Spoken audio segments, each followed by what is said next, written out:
Assalamualaikum warahmatullahi wabarakatuh.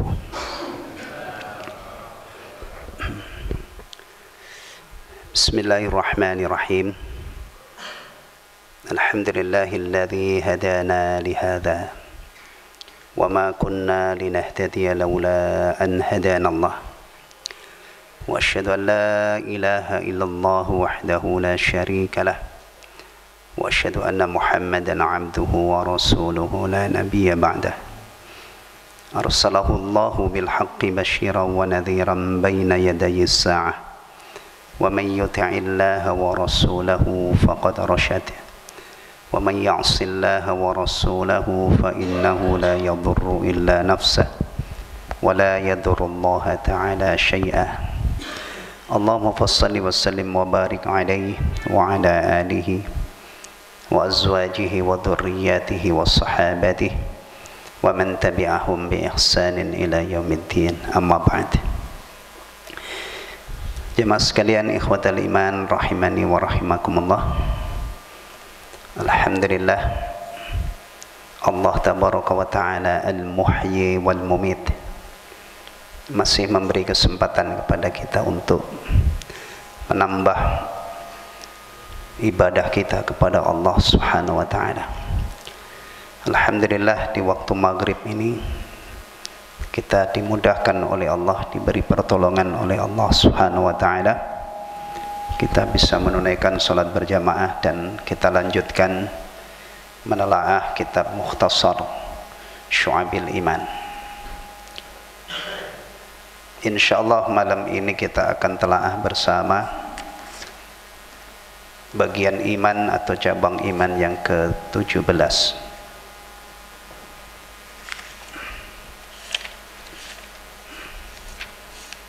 Afwan, yang ke-16 ya, cinta kepada agama.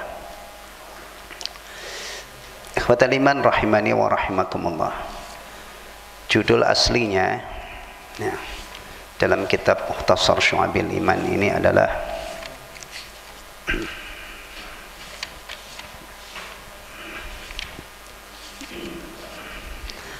syuhul mar'i bidinihi hatta yakuna al-qadafu fin nari ahabba ilaihi minal kufur. Terjemahannya cinta kepada agama gitu ya. Coba lihat cabang ke-16. Betul. Aslinya syuhul mar'i bidinihi, kikirnya seseorang terhadap agamanya. Maksudnya agamanya itu dipegang teguh ya, tidak akan pernah dilepaskan ya. Hatta yakunal qadafu finnar ahabba ilaihi minal kufri, sehingga baginya dilemparkan ke kobaran api itu lebih dia cintai daripada, lebih dia pilih daripada harus kembali kepada kekafiran. Subhanallah ya. Mudah-mudahan kita beragama itu kokoh ya, kuat seperti ini. Nah, ikhwatal iman rahimani wa rahimakumullah. Ini tentu muncul dari keyakinan. Ya, keyakinan itu berarti keyakinan yang kuat, kokoh ya, bahwa satu-satunya agama yang diterima di sisi Allah hanyalah Islam. Berawal dari sini. Kalau seorang muslim itu yakin bahwa satu-satunya jalan keselamatan, agama yang diterima di sisi Allah itu hanyalah Islam. Kemudian kalau sampai dirinya melepaskan Islam ya, dan mati dalam keadaan seperti itu, tidak balik lagi ke dalam Islam, maka keyakinannya dia kekal di neraka. Sudah, harga mati itu ya, sudah tidak mungkin diperdebatkan lagi. Orang yang punya keyakinan satu-satunya agama yang diterima di sisi Allah hanyalah Islam, otomatis kalau sampai dia lepaskan agamanya, dia murtad misalnya ya, atau mati dalam keadaan sudah tidak Islam lagi, berarti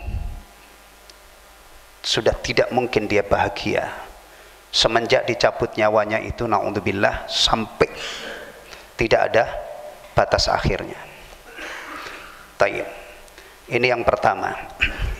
Yang kedua, ini muncul dari keyakinannya bahwa dunia itu sekejap, akhirat itu kekal. Taib. Demikian juga kenikmatan yang ada di dunia itu jika dibanding dengan kenikmatan akhirat, jangankan akhirat ya, barzah saja, baru di barzah itu sudah jauh lebih unggul daripada nikmat barzah dan nikmat akhirat. Kalau ini menjadi keyakinan seseorang, hitung-hitungannya, kalkulasinya, kalau saya lepaskan agama saya, berarti saya tidak punya peluang untuk mendapatkan kenikmatan yang lebih istimewa. Bahkan tidak ada kata-kata yang cukup untuk mengungkapkan ini ya, perbandingan nikmat dunia dengan akhirat dalam waktu, rentang waktu yang apa? Kekal dan abadi. Kekal dan abadi itu berapa tahun? Antum sebutkan bilangan berapapun, tidak akan ada yang bisa mewakili kata khalidina fiha abada. Walladzina amanu wa amilus salihati ulaika hum khairul bariyah jazaohum 'inda rabbihim jannatu 'adnin tajri min tahtihal anhar khalidina fiha abada. Al-ayah.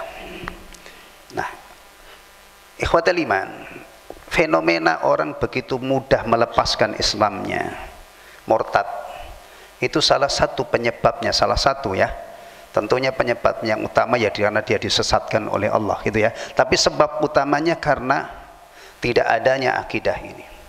Tidak ada keyakinan bahwa satu-satunya agama yang diterima di sisi Allah adalah Islam. Tidak ada pengenalan yang maksimal terhadap akhirat. Sehingga dunia ini sesuatu banget. Kadang-kadang orang menjual agamanya ditukar dengan sedikit kemewahan dunia, sudah merasa tidak rugi dia. Innalillahi wa inna ilaihi raji'un. Nah, maka ikhwatal iman ini harus dihayati. Nah,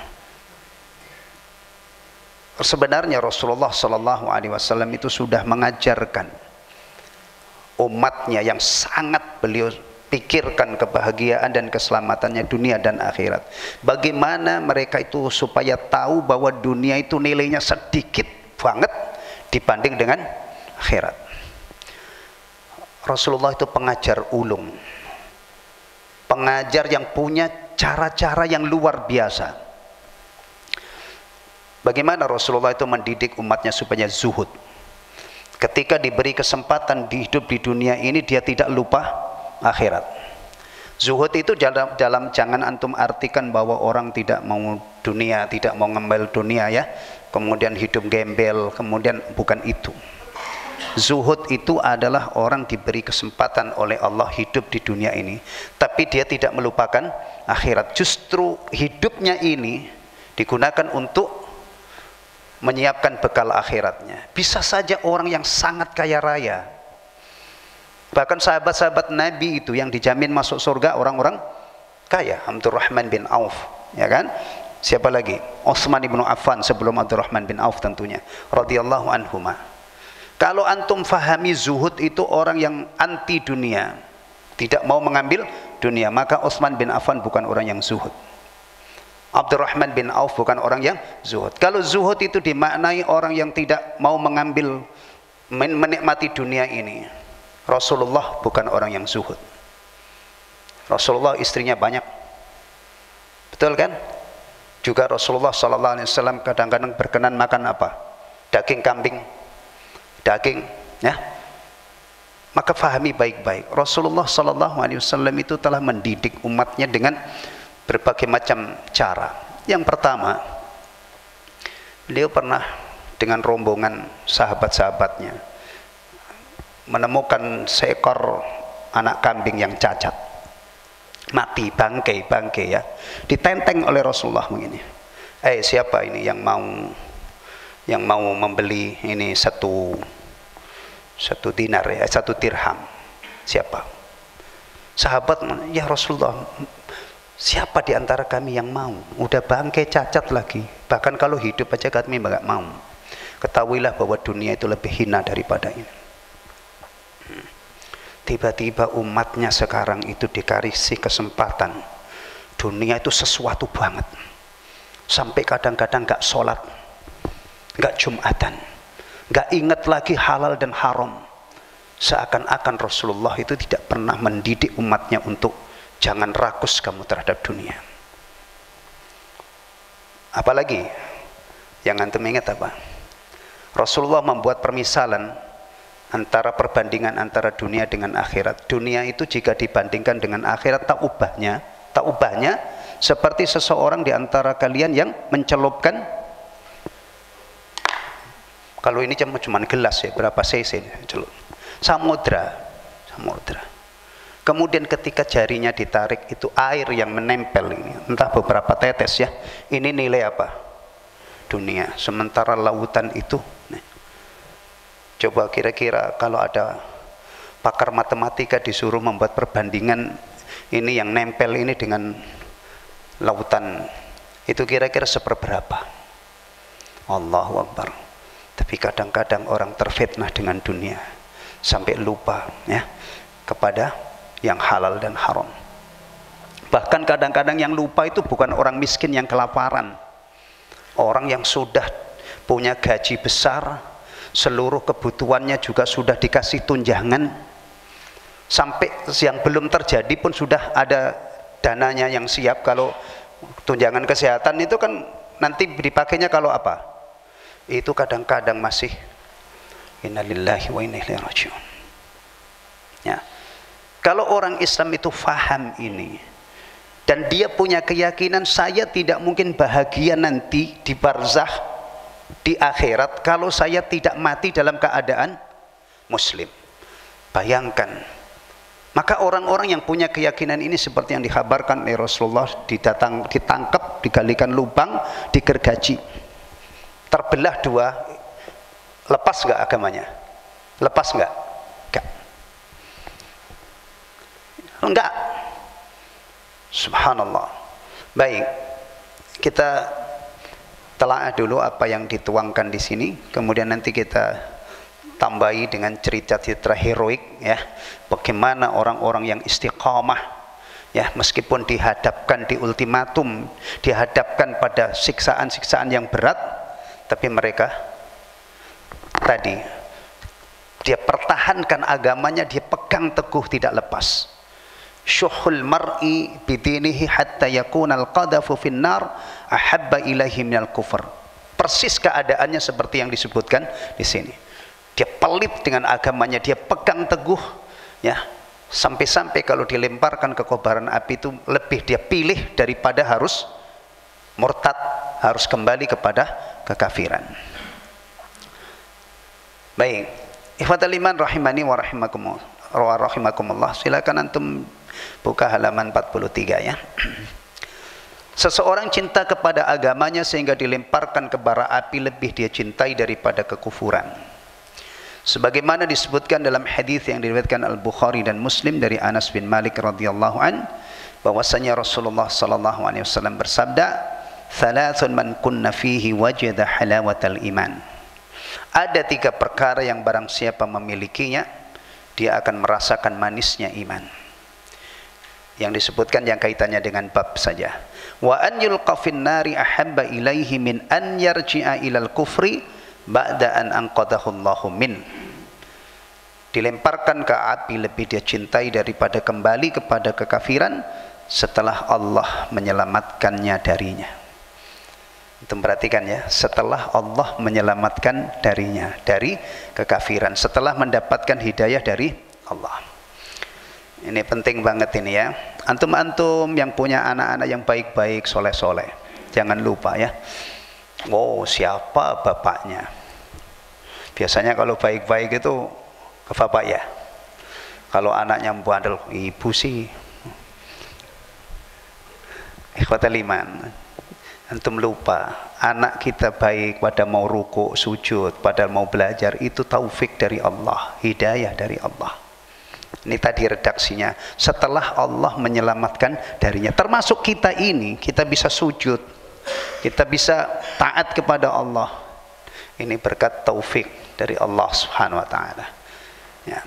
Maka ada ungkapan, tidak ada sesuatu yang lebih berharga turun dari langit melebihi taufik. Orang itu kalau sudah diberi taufik oleh Allah, ya, itu melakukan kebaikan itu mudah. Dan tidak ada sesuatu yang naik ke langit lebih berharga daripada ikhlas. Orang kalau mendapatkan taufik, kemudian di dalam menjalankan ibadahnya dia itu ikhlas dan benar, maka akan naik, diterima oleh Allah Subhanahu wa taala. Itu yang kita inginkan. Jangan sampai kita ini termasuk orang yang dimudahkan oleh Allah beramal, tapi diblokir pintu qabul. Ketika kita beramal enggak ikhlas, naudzubillah, enggak ada yang diterima.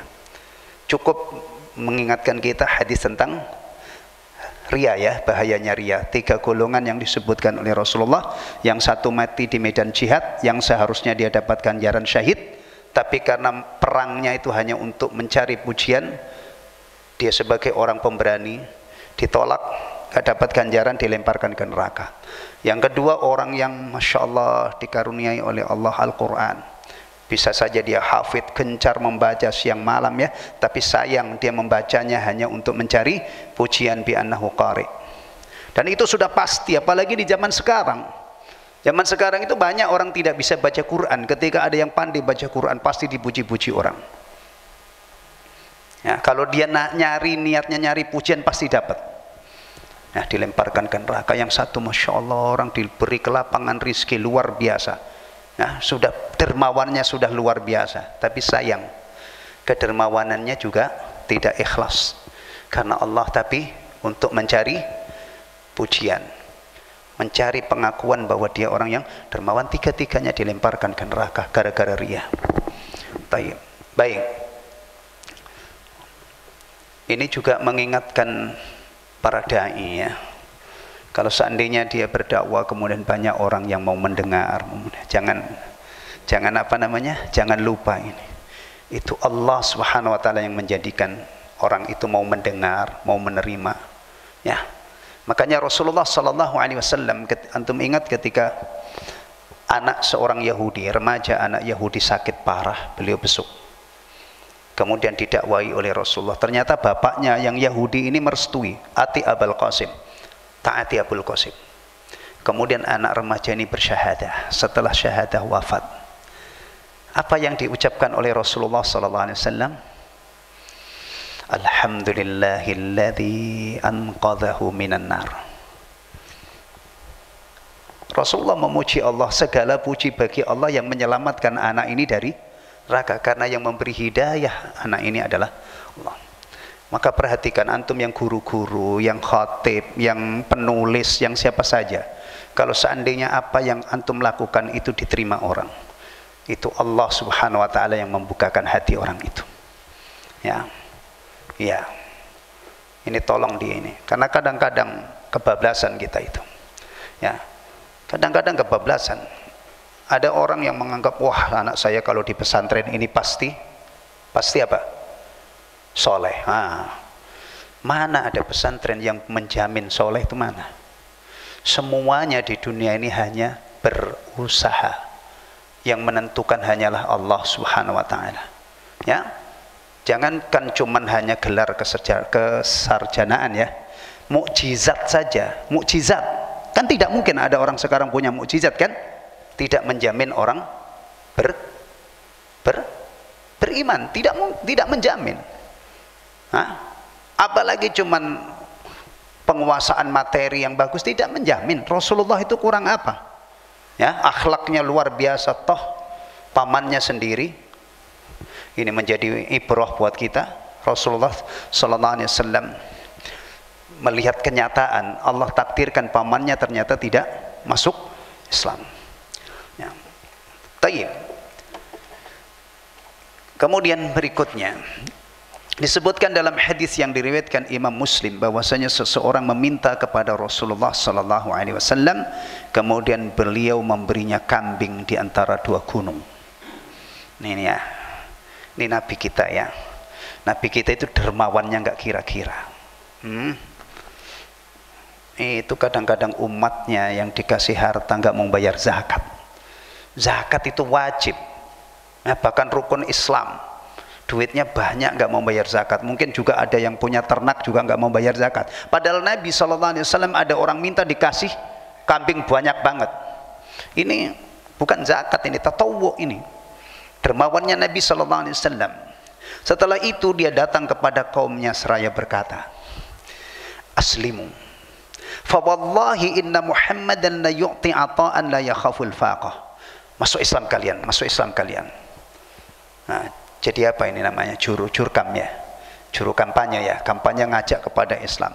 Sesungguhnya Muhammad memberi tanpa takut miskin. Muhammad itu orangnya dermawan banget. Nih saya dikasih kambing nggak kira-kira, kambing yang ada di antara dua gunung dikasihkan ke saya. Itu perhatikan di sini, kedermawanan itu ternyata ampuh banget untuk apa? Dakwah. Maka kalau ada orang berdakwah cuman ngomong doang nggak ada ininya, itu kadang-kadang orang-orang yang didakwai teriak, Pak perut ini lapar ya, ini bukti. Makanya umat Islam itu juga harus ada yang memikirkan ini, bagaimana mendekati orang-orang miskin, membantu mereka, menolong mereka. Jangan sampai diambil oleh orang lain kesempatan ini. Kedermawanan. Sebelum kedermawanan itu sebenarnya yang lebih dekat akhlak, tutur kata, ya sikap menghadapi orang-orang yang didakwai. Kan sudah sering diceritakan ya, Fir'aun itu orang parah, bejatnya naudzubillah. Bahkan orang sekarang saya kira tidak ada yang punya nyali sombong seperti Fir'aun. Tapi Musa dan Harun alaihimassalam ketika diperintah oleh Allah mendakwai orang brengsek ini, ya, dipesan oleh Allah Subhanahu wa taala, sampaikan ya, dakwah ini dengan lembut, barangkali dia sadar. Ya. Atau yang di surah An-Nazi'at itu kalau kita renungkan ya, hal ataka haditsu Musa idza nadahu rabbuhu bil wadi al muqaddas wa idhhab ila fir'auna innahu tagha faqul hal laka ila an tazakka. Ini kalau diterjemah itu ya, Masya Allah, apakah Anda berkenan untuk mensucikan diri? Nah, dakwah itu menyentuh hati, bukan ngajak perang ya. Dakwah itu nyervis orang dari bejat supaya baik, dari kafir supaya beriman. Kalau tidak ada kesabaran, kalau tidak ada kesantunan, kalau tidak ada tata cara yang baik, gimana? Gak masuk, karena yang didakwa itu orang. Beda kalau yang didakwa itu kambing, tidak banyak etika yang kita butuhkan ya. Ini kedermawanan beliau. Dan juga pemaaf ya, pemaafnya beliau ya, pemaaf, kesabaran, ini akhlak semua ini. Untuk ingat Rasulullah ketika pulang dari Taif ya, Taif itu 60 kilo dari Mekah katanya ya, bolak-balik berarti 120. Zaman itu jalan kaki ya, sudah gagal dakwanya, maksudnya dilempari batu, ketemu malaikat Jibril dan malaikat penjaga gunung. Saya tahu apa yang telah dilakukan oleh kaummu terhadapmu. Kalau kamu mau gunung ini saya angkat, saya timpakan ke. Nah, tapi apa kata Rasulullah? Jangan. Saya menginginkan dari mereka keluar keturunan yang menauhidkan Allah Subhanahu wa taala. Ya. Taib. Kemudian ikhwatal iman, in kana ar-rajulu yaji'u ila Nabi sallallahu alaihi wasallam ma yuridu illa dunya. Ya. Tadinya seorang ini datang kepada Nabi sallallahu alaihi wasallam tidak menginginkan selain hanya dunia. Ingin menemui Nabi sallallahu alaihi wasallam, ingin minta dikasih kambing banyak. Berarti asalnya itu menemui Nabi ingin apa? Ingin dunia kan? Tapi hatta yakuna dinuhu ahabba ilaihi wa a'azza alaihi minat dunya bima fiha. Fama yumsi hatta yakuna dinuhu ahabba ilaihi wa a'azza alaihi minat dunya bima fiha. Namun ya, dalam waktu yang tidak lama, bahkan diungkapkan di sini ketika sore hari agamanya itu sudah lebih dia cintai dan lebih mulia baginya daripada dunia seisinya. Asalnya masuk Islamnya gara-gara apa? Kambing. Tapi selang beberapa waktu agamanya sudah dia cintai melebihi dunia seisinya. Berarti untuk memiliki agama yang kokoh, yang kuat, itu perlu proses. Perlu proses. Asalnya cuma dikasih kambing kemudian masuk Islam, tapi belakangan orang ini agamanya itu sudah menjadi sesuatu yang paling dia cintai dan paling mulia dibanding dengan dunia seisinya. Nah, kita sepakat ya, agama itu berproses. Semakin kita tekuni, seiring dengan itu kita terus memohon hidayah kepada Allah. Insya Allah pada satu saat agama itu benar-benar kokoh, mantep, sehingga tadi ya, dia sangat pelit dengan agamanya. Bahkan kalau seandainya di ultimatum suruh murtad, mau dilemparkan ke kobaran api, dia milih itu. Ya, ini perlu proses. Ya, semuanya berproses. Nah, termasuk kita melakukan kebaikan ini juga ada prosesnya. Gak mungkin orang satu hari langsung ini. Berawal dari mujahadah, akhirnya min ahlil khair. Akhirnya kebaikan itu menjadi kebiasaan. Orang yang baru sehari ke masjid tentu tidak sama dengan yang istiqomah puluhan tahun. Orang yang istiqomah puluhan tahun itu sudah tidak bisa meninggalkan masjid. Ya, orang yang sudah istiqamah puluhan tahun setiap dengar adzan pasti dia ke masjid. Yang sudah puluhan tahun, yang sudah menikmati sholat berjamaah, yang ibadah itu sudah dia nikmati, sudah tidak ada keterpaksaan. Ini memerlukan waktu yang lama. Kadang-kadang mungkin awal-awalnya itu nggak enak sama tetangga, bisa jadi. Hidup di lingkungan yang masya Allah banyak orang-orang yang berjamaah, dia ada di situ. Ya, nggak enak kan kalau nggak ke masjid. Asalnya itu, tapi lambat laun bisa menjadi ke masjid itu sesuatu yang paling nikmat, yang paling yang paling istimewa, dia tidak bisa tinggalkan. Antum bayangkan ya, orang-orang yang istiqomah sholat itu saat seperti ini kejebak macet di tol, itu kira-kira dalam kondisi seperti itu pikirannya itu pengen makan malam, mampir ke restoran Padang mana? Enggak. Orang yang sudah biasa sholat itu yang paling mengganggu pikirannya adalah sholat. Kapan ini keluar ini bisa, supaya saya bisa pasti. Padahal aslinya juga mungkin dulu itu juga asalnya juga ogah-ogahan, tapi karena dia istiqamah akhirnya sampai kepada suatu tingkat dia terbiasa dengan kebaikan itu.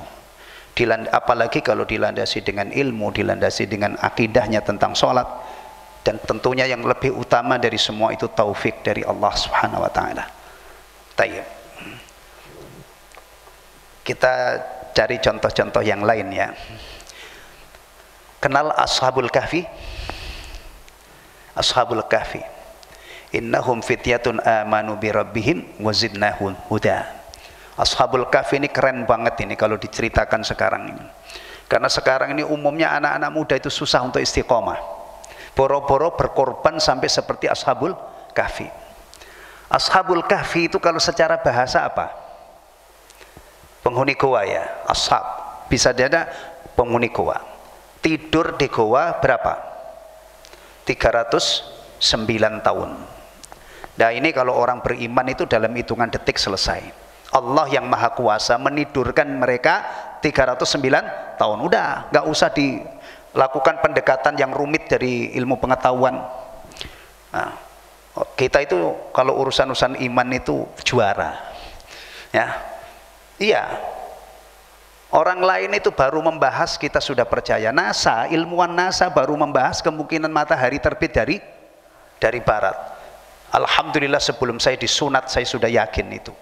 Karena di ibtidaiyah dulu itu saya sudah belajar ini. Tanda kiamat itu dikabarkan oleh Nabi adalah matahari terbit dari barat. Udah, saya benarkan Nabi. Ilmuwan ya baru membahas kemungkinannya. Entah nanti percaya atau tidak, saya tidak perlu nunggu hasil mereka. Ya. Karena iman itu jalurnya simple. Allah mengkabarkan kita imani, Rasulullah mengkabarkan kita imani. Dan ketika orang itu mudah membenarkan apa yang datang dari Allah dan Rasulnya, itu namanya hidayah. Nah, hidayah itu mahal. Miliaran orang di luar sana nggak dapat hidayah. Nah, alhamdulillah kita dapat. Kemudian kenapa? Ceritanya itu gimana kok tidur di goa itu? Gelandangan? Atau anak-anak camping kayak zaman sekarang pada naik gunung kemudian ini? Hah? Ceritanya gimana? Ceritanya pemuda ini diultimatum oleh rajanya. Kalau nggak mau keluar meninggalkan agamanya, dibunuh. Iya. Nah ini tadi, ini Ashabul Kahfi, ini orang-orang yang hebat, pemuda-pemuda hebat, imannya kuat. Dia lebih mengutamakan menjaga Islamnya daripada nuruti ultimatum raja. Padahal bisa saja dia dapat dunia kan ketika menuruti, tapi mereka nggak mau. Mereka tinggalkan kaumnya ini, akhirnya ditolong oleh Allah. Nah, jadi itu asalnya. Dan ini orang-orang elit, bukan pemuda miskin. Antum bayangkan, dia berarti pengorbanan Ashabul Kahfi untuk mempertahankan agamanya ini luar biasa. Dia tinggalkan kehidupan mewahnya, ya. Dari mana kita berkesimpulan bahwa Ashabul Kahfi ini anak-anak elit, anak orang kaya? Antum ingat ketika sudah bangun, kan mereka lapar kan? Ngutus salah seorang untuk nyari makanan yang bagus, Maka Syekh Abdul Rahman As-Sa'di menafsirkan ini berarti menunjukkan Ashabul Kahfi itu dari golongan elit, biasa makan enak. Kalau orang-orang biasa ya kusana pergi nyari gorengan atau apalah gitu. Nah ini mintanya itu makanan yang bagus. Bawa duit umur yang sudah 300 tahun yang lalu, dibuat balik pada keheran, ini kok ada begitu. Intinya Ashabul Kahfi ini contoh sahabat yang istiqamah, pemuda yang istiqamah. Agamanya itu mahal banget bagi dia, tidak dilepaskan. Contoh lagi, Ashabul Ukhdud dalam surah Al-Buruj itu dahsyat banget, ya. Diultimatum oleh rajanya, kalau enggak, ini peristiwanya di Najran, ya, mengultimatum orang-orang beriman kalau enggak mau murtad dilemparkan ke kobaran api. Dan itu bukan hanya gertak, ini apinya sudah ada, parit besar digali, diisi kayu bakar, dinyalakan. 1, 2, 3, 1000, 10.000, 30.000, 40.000, 70.000. Karena ada yang menyatakan bahwa yang dibantai itu 70.000. Sampai ada seorang ibu yang maju mundur menggendong anaknya, bukan karena dia ragu saya milih murtad atau tidak, karena sayangnya kepada anaknya ini dia maju mundur. Tapi anaknya justru mengatakan, imdi ya ummi fa innaki alal haq. Maju bu, maju, jangan takut, ibu berada di atas kebenaran. Ini kisah Ashabul Ukhdud. Nah, saya tambahin satu lagi. Ini ada buku judulnya Malam Pertama di Alam Kubur. Biasanya kalau orang bicara malam pertama itu kan pengantin baru, ya. Nah,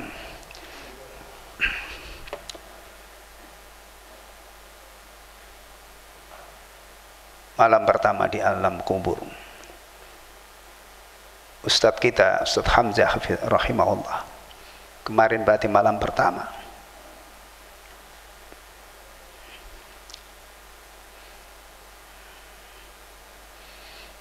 Allahumma ighfir lahu warhamhu.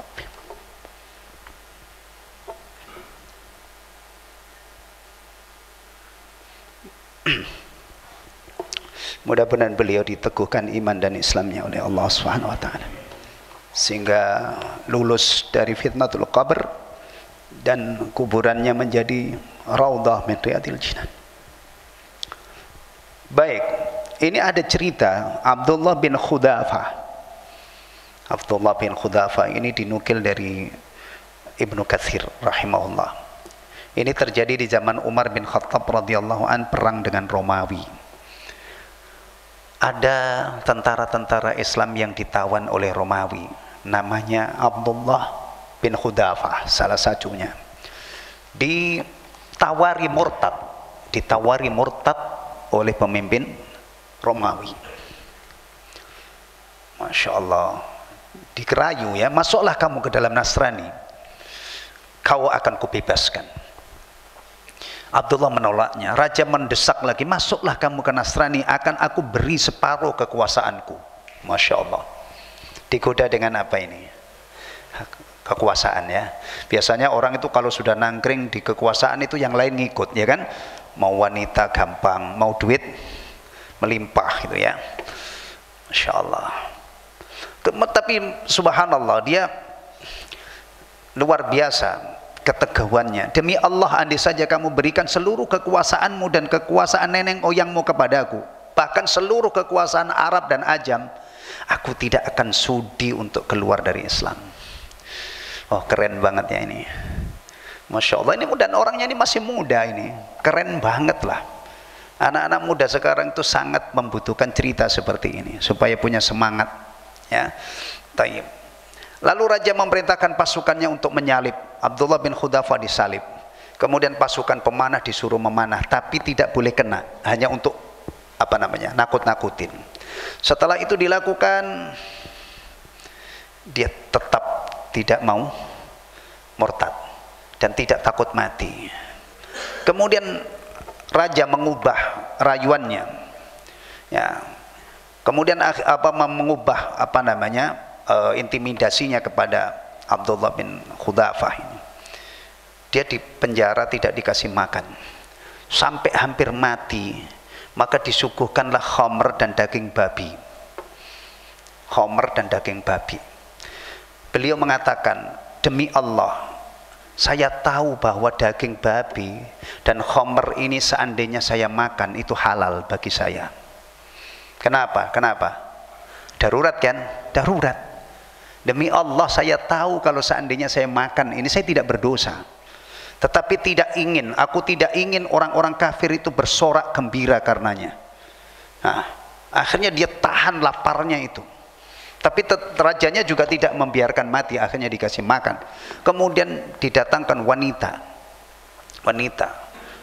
penggoda. Ya, barangkali dengan digoda wanita ini imannya apa? Goyah gitu ya. Masya Allah, masuklah wanita itu ke sel Abdullah. Ya, dia beraksi di muka Abdullah itu menggoda. Antum tahu sendiri tak? Tapi nggak usah lama-lama bayanginnya. Ya, nanti antum buyar nanti kan. Wanita ini wanita profesional, tentunya bukan wanita yang sembarangan gitu ya. Apalagi raja ini yang ngorder dia untuk, ini pasti dipilihkan wanita yang pesonanya luar biasa. Tapi kalau orang itu imannya kuat, wanita itu sebenarnya nggak ada apa-apanya. Orang yang gampang tergoda wanita itu kan karena imannya lemah. Kalau orang imannya kuat, ya nggak sesuatu banget lah. Duit, nah, wanita itu contohnya ini, dia tidak tertarik. Sampai akhirnya dia itu apa namanya, wanita ini pusing. Nah, dia melakukan segala cara yang dia umumnya itu kalau laki-laki melihat dia itu pasti kelepek-kelepek lah itu. Ternyata tidak ngefek sama sekali. Sampai keluar dia berkata, kalian telah menyuruhku menggoda seorang laki-laki yang aku tidak tahu apakah dia itu manusia atau seonggok batu, katanya. Masa saya goda itu nggak ngefek gitu, ini uang apa batu gitu dia. Masya Allah ya. Dan aku tahu apa, demi Allah aku tidak tahu apakah aku seorang perempuan atau laki-laki. Pusing dia, stres karena usahanya gagal. Terus lagi ditingkatkan lagi intimidasinya, dipanaskan minyak. Nah, kemudian salah seorang tawanan ini diceburkan ke minyak yang mendidih itu, langsung lumer beberapa waktu, tulang belulangnya menyembul keluar, tidak bergeming Abdullah, tidak gentar. Sampai akhirnya rajanya yang KO dengan berbagai macam cara, nggak mempan untuk memurtadkan Abdullah bin Khudafa. Akhirnya rajanya, udah kalau begitu cium saja kepalaku. Kalau kamu mau mencium kepalaku, saya bebaskan kamu dan semua tawanan. Akhirnya Abdullah bin Khudafa mencium kepala raja ini, dan ternyata benar dia dibebaskan dengan semua tawanan. Allahu Akbar. Mencium kan tidak apa-apa, maksudnya tidak ada kaitannya dengan, apalagi ini demi memerdekakan yang apa, tawanan-tawanan yang lain. Ini contoh keistiqomahan yang luar biasa yang dikutip dalam kitab ini, Malam Pertama di Alam Kubur, dan dinukil dari Ibnu Katsir rahimahullah. Dan masih banyak cerita-cerita luar biasa ya, yang kaitannya dengan ketegaran, keistiqomahan dan keteguhan seseorang berpegang teguh dengan Islamnya ketika menghadapi berbagai macam cobaan. Mudah-mudahan kita dijauhkan oleh Allah dari cobaan-cobaan yang berat, ya, fitnah-fitnah yang menghantam agama kita dijaga dan dilindungi oleh Allah, dan mudah-mudahan kita istiqamah sampai mati alal Islam. Wala tamutunna illa wa antum muslimun. Dan mudah-mudahan juga cabang iman ini tadi, ya, memotivasi dan menginspirasi kita untuk terus berjuang menyempurnakan Islam kita, menjaga Islam kita sampai akhirnya husnul khatimah. Amin amin ya rabbal alamin. Wa sallallahu ala nabiyyina Muhammadin sallallahu alaihi wasallam wa ala alihi wa sahbihi wa sallama tasliman katsira. Subhanakallahumma wa bihamdika asyhadu an la ilaha illa anta astaghfiruka wa atubu ilaik. Wassalamu alaikum warahmatullahi wabarakatuh.